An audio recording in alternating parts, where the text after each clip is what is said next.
So there's this weapon that I really think should have been used in wars, both in the ancient world and going right up into the medieval world. And I'm just going to go and show you the weapon now very quickly. Here it is. Here's the weapon.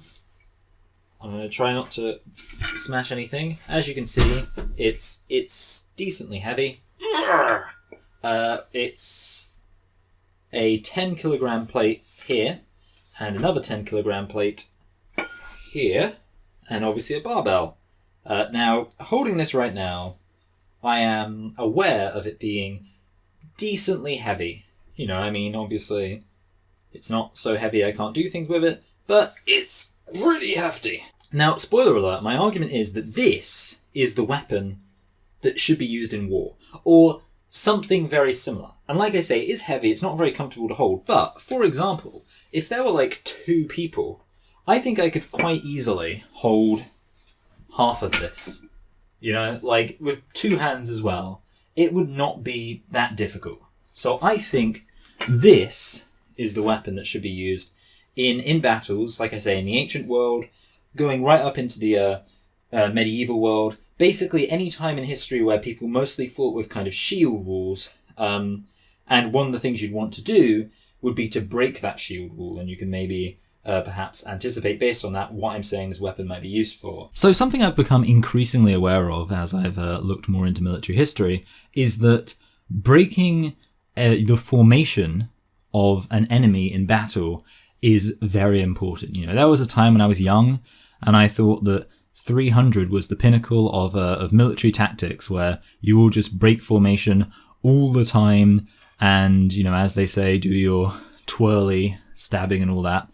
And of course, actually, that's not true. What you want to do is hold your formation, and you know it's really important to do so. So, within that context, I would think that if you're there with a shield and a spear, then what's really going to give you a bad time in terms of staying in formation is a great big 20 kilogram weight just smashing into you. In fact, I don't think there's any way that could not break up your formation. I think it would be quite likely to kill you. Certainly it would injure you. It would really damage your shield and all that kind of stuff. And it would definitely cause a break in your formation. And like I say, it's very obvious to me that breaking formation was an important thing. For example, the whole reason they had heavy cavalry wasn't really even to charge at the enemy. Well, it was to charge the enemy, but it wasn't even to like smash into the enemy so much as it was to just cause the enemy to break ranks from the fear of being smashed into. Or so I'm told. You know, I'm not an expert on this, but that's what I've been told. Basically, a lot of tactics were just about breaking up the formation of the enemy. Now, I do just want to explain how I'm imagining this weapon being used. And obviously, I want to stress that I'm not saying it has to be shaped exactly like that. In fact, if anything, I think you could probably do better with one big 20 kilogram weight in the center and 2 handles either side, so 2 people can hold onto it. But my basic position would be that if you had a 20 kilogram weight, 2 people, what those people could do is they could throw it. And let me tell you, okay, I mean, I'm not sure if I made it seem very heavy or not, but I mean, it is heavy for one person. But the point is, even I could hold that weight over my head and throw it. And it would go a decent couple of yards. And if there were 2 people, you know, I actually think throwing it would be, like, it could go quite far. So I'm not imagining that people would stand on the front line with these weapons. Because, of course, they would just get hacked down. You know, they wouldn't have any ability to defend themselves. What I'm imagining is you have 2 lines fighting against each other, you know, and then behind one of the lines comes in these people with these weights, and they throw them over, and they smash into the opposing line, and suddenly your line can now just surge forward into all of those gaps that you've created from the people on the other side that you've absolutely just squashed from the sheer intensity of this weight that's been dropped on them, and you can win the battle. And to be honest, at first I actually imagine this as being maybe a bit more like a miniature catapult, where you would have 4 people who would kind of hold it, you know, like a sedan chair, I believe is the correct term, and it would be, you know, a very small, easily portable catapult. And basically it would fire the weight. And again, the whole point of it is it fires a relatively small weight, a weight that's the type of size that would do, you know, a fully grown human being in, but, not destroy castle walls or something like that. And it would just go a relatively short distance so that you could quite easily predict how far, there's not much variability to it. You can actually say, okay, you know what, we want this to go 2.5 yards. And if that's how far you want it to go, it's probably going to go 2.5 yards. Like, you can just standardize these to go 2.5 yards. You can work out exactly what is the ideal distance. You can just get your men to that distance, again, protected by the shield wall in front of them. And then they can just go, all right, shoots off and smashes into the wall. Again, you've achieved the same result. So yeah, just for the record, the basic structure of this video is going to be 1, why I think this would be a useful weapon, which I'm kind of already touching on. 2, some possible objections I can think of. And then 3, actual ways you might be able to counter this as a weapon. Because basically my confusion is I don't really understand why it is that people wouldn't have used this weapon. Because it just seems so obvious to me. Like, the benefits of it are really obvious. You don't actually lose anything. You don't lose the, you still can have a defensive line. And also, I think, with the miniature catapult thing, maybe it's not a great, maybe it's a bit complicated, but actually, with just 2 guys to throw it, you could probably throw it over 2 lines of people. So you could have your defensive line be 2 men deep. And it would, that's a decent amount of defense. And by the way, a decent amount of screening. That's another thing. You can make it so the enemy can't anticipate where this weight is coming from. They won't see you coming. The people on the front line will just be fighting. Next thing they know, smash, crunch, right into their head or whatever, and they're down. And suddenly, you just completely smash through that defensive line. So yeah, it just seems like if you're, for example, the Romans and you're going into battle and that the main thing you want to do is break the Celtic shield wall. You're up against this Celtic shield wall. You obviously reckon you can probably win because you're Rome and, it's kind of the thing you do. But you're thinking to yourself, it would be easier if we just completely demolished their shield wall. I tell you what would probably do a good job at that. Just get like a dozen guys. Well, no, not a dozen. 2 dozen guys to carry a dozen of these weights. And then just throw them in. You're just going to smash into that wall. And to be honest, with the spikes, you probably it's actually going to hit all 3 guys potentially pretty hard. Because these are going to it's a shield wall. They're quite tightly packed. 20 kilograms smashes into the center guy. And then the bars either side, they're going to knock the other person. It's going to certainly throw the other 2 people either side of them off. And meanwhile, your, legionaries can just run in, stab. Oh, sorry, this is slicing more than stabbing, but, just, and that's happening up and down the line, in, like I said, I kind of arbitrarily chose a dozen, but, 12 places where you could have that breakthrough. I just don't see how the opponent would have a chance against that. And yeah, I think it extends right up to the high Middle Ages where you'd still have people fighting with shield and spear. So good weapon, I think. So I'm trying to think of some reasons why this weapon would be a bad idea. And I'm going to address one of the things which I already kind of mentioned, which is the fact that, somebody might say, well, the people could see it coming and they could brace themselves. Well, I think that's nonsense for 2 reasons. First of all, because like I say, actually the defensive line, well, that's the other thing actually. So the defensive line is a thing worth stressing, but the fact that the defensive line could shield them and screen what they're doing so you wouldn't see it. And then second of all, even if you did see it, if you're just fully bracing yourself for the impact of a 20 kilogram weight, I don't think you're going to be able to focus much on defending the line. So even if you're completely prepared for this weight that's coming, you're still going to get stabbed from the fact you're not going to be able to do anything. So yeah, I just think no risk there. The second issue might be you'd say, okay, I'm going to kind of include these in 2 things. 1, it would miss, or 2, it might hit one of your own people. So regarding the claim it would miss, I would actually say that you can quite easily, the fact that it's such a short distance, the fact you just need to clear 2 of your own guys, I'm choosing 2 as kind of an arbitrary jump. I think 2 is, it's deep enough that, you're not really risking them puncturing through your line. And then on top of that, it obviously means that it's not too far to throw it. And I think it would not be difficult aiming just with, regular human capacity to aim basically a two men and a spear's length in front of you. And the and a spear's length thing is important because that, I think, pretty clearly means that you're not going to hit your own guys. You just aren't going to do it. Because ultimately, I think it's going to be easy to clear your 2 guys. And then you've got the entire range of, or you got the, distance of a spear between the two lines. Because obviously the way that people fought in shield walls, they would stand, spear length apart and try to stab through the shield wall. So you're going to easily clear your own line. There's no chance that you're going to, you're not going to miss by a couple of inches and hit one of your own guys in the head. So it's going to easily go, over that. And there is a chance maybe it would land in the middle of, the distance between the two opposing sides.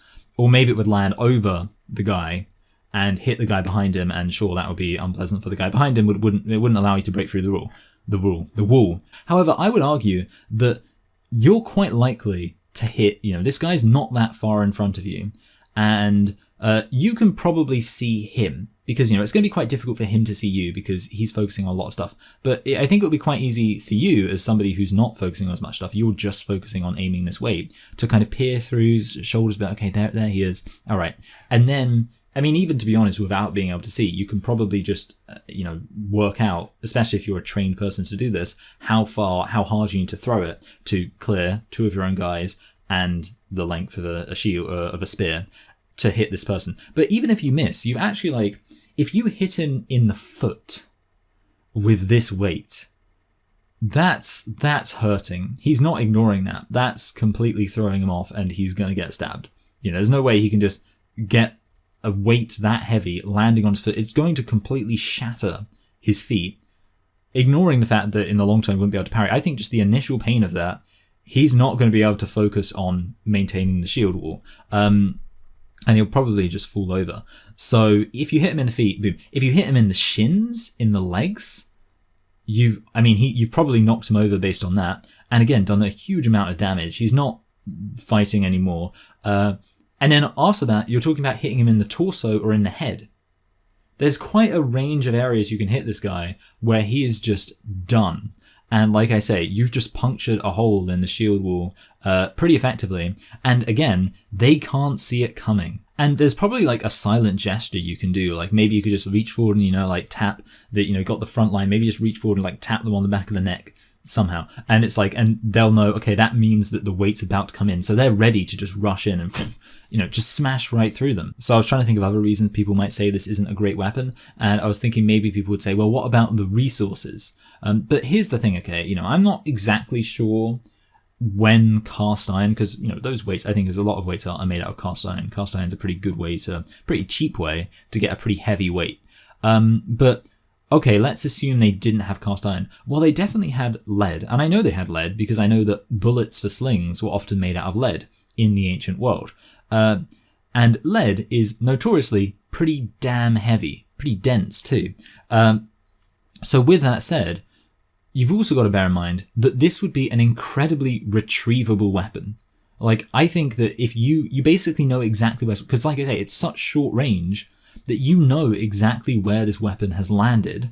You don't even have to look for it. It went crunch. It's so heavy, it's not going to get moved around in the battle. And it's also so large, it's not going to sink into the earth or anything like that, in a way that an arrow or a bullet from a sling might. So the reality is that you're going to be able to retrieve this weapon every single time. Every single time it's used. You're never going to lose this weapon. You're never going to be I'm calling it a weapon. I don't know if weapon's the correct term, to be honest, but it's a force multiplier, so I'm going to call it a weapon. You're not going to lose it. So you actually just need, you don't need very much at all. And certainly this, I would argue, is a more effective weapon than anything else that would be made of similar material. So you might as well just make these, right? Now, at this point, I confess I'm seriously struggling to come up with other reasons why this wouldn't have been used. Because, like I said, I think you can maybe have criticisms of the idea of the miniature catapult.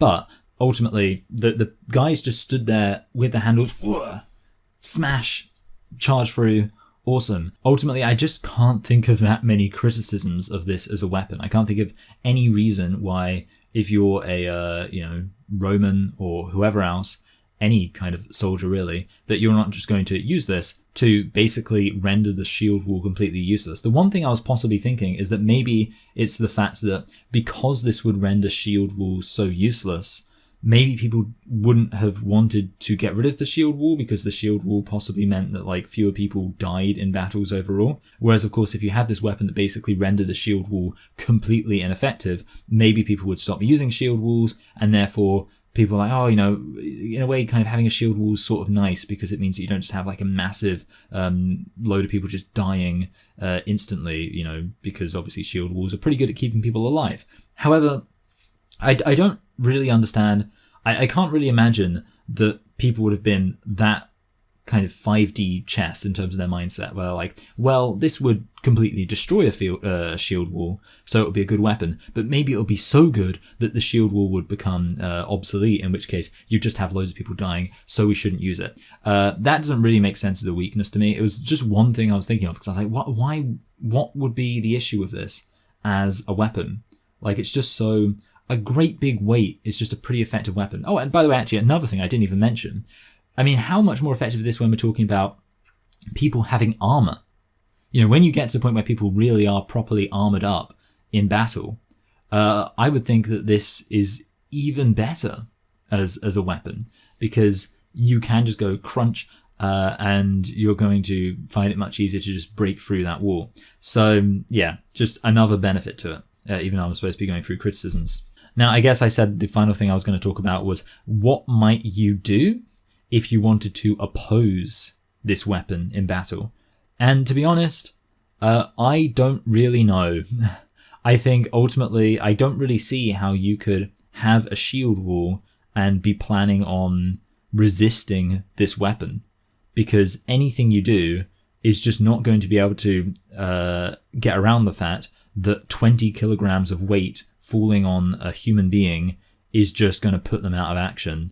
And if your shield wall, as indeed shield walls do, rely on interlocking shields, on, you know, not having a significant number of people fall down, well, then it's not a good kind of situation for you. Now, I was possibly thinking you could say, well, you have your shield wall such that if somebody does get, you know, crunched and just dead, well, you can just fill up the gap very quickly. But the thing is, the solution there would be, well, just concentrate your fire a bit. Maybe rather than trying to have 12 points of breaking through, you have the same number of weights, but concentrate on 4 points, and each one you throw 3 weights. And suddenly you're now not taking out 1 or 2 people, you're taking out a lot more people. You know, if where those weights are hitting, they're really just causing a lot of punctures in the shield wall, and they're not going to be able to be filled that quickly. Overall, I mean, the thing is, I'm not necessarily trying to suggest that this weapon would completely just make any fight a guaranteed victory. I mean, obviously, apart from anything else, even once you've broken through the shield wall, you still have to do a lot of fighting. But I just think it would be such an obvious benefit, considering the fact that it's almost guaranteed to kill at least one opponent, and conversely, doesn't risk any of your men. I mean, the people firing this are already behind the line. You know, you can't attack them. It's, you know, really quite portable. I mean, you know, again, maybe I made it seem kind of heavy, but 20 kilograms, I mean, easily like 4 men could carry that, I think, with no problem, because then it's 5 kilograms per person. And by the way, 20 kilograms is less than the weight of a human being. So I think you could quite easily make it so a single horse could carry one of these weights into battle. It's just overall not that difficult of a weapon to use and employ, and it would just seem to bring about a lot of benefits. And even if it was a complete waste, even if it didn't achieve anything somehow, even if 12, I'm choosing 12 again as an arbitrary number. By the way, I think you could get a lot more than 12 actually. But even if 12 weights smashing into the front lines of your opponent somehow didn't achieve anything, not even killing someone, somehow, you know, somehow 12 men get hit with 20 kilogram weights and just don't react to it.